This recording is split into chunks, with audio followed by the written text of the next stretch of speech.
I went for graphic design.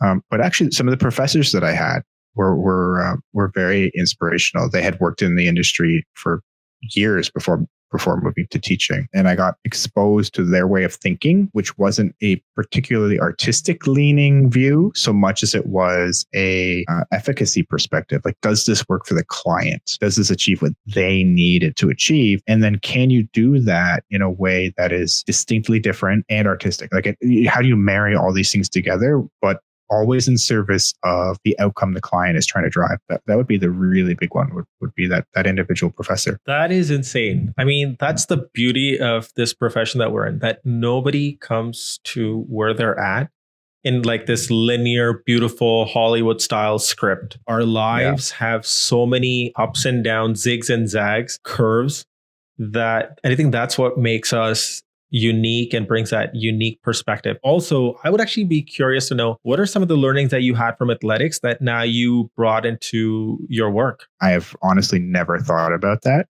but I will do my best. Around the same time I got my first computer, I was about 13 as well.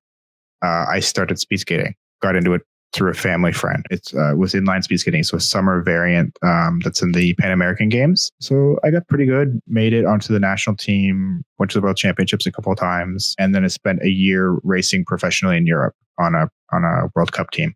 I've spent more time in one than the other, but for about a 7 or 8 year period there, I completely dropped designing things to focus literally 100% of my effort on that I was racing for. Or at one point, I started my own team in North America.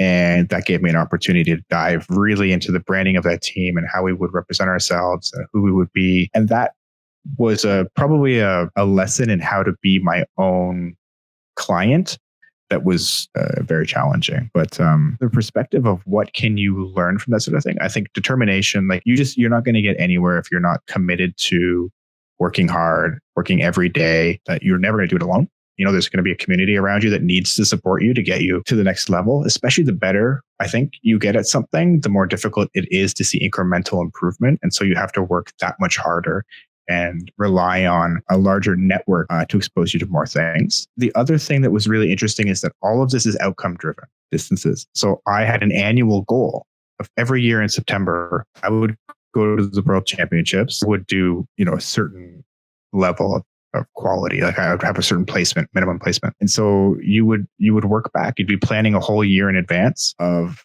where you wanted to be, the training you'd need to do quarterly, monthly, break that down weekly, and even daily. But then you also needed to learn along the way that, like, what if I break my leg? Something crazy happens you didn't see coming. Like, how do you adapt this plan?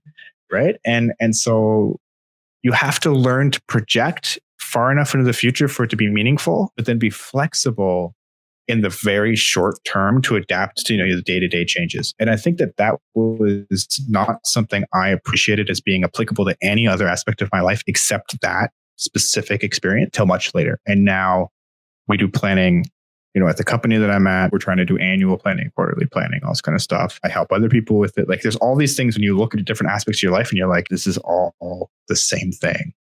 You're just taking a different lens.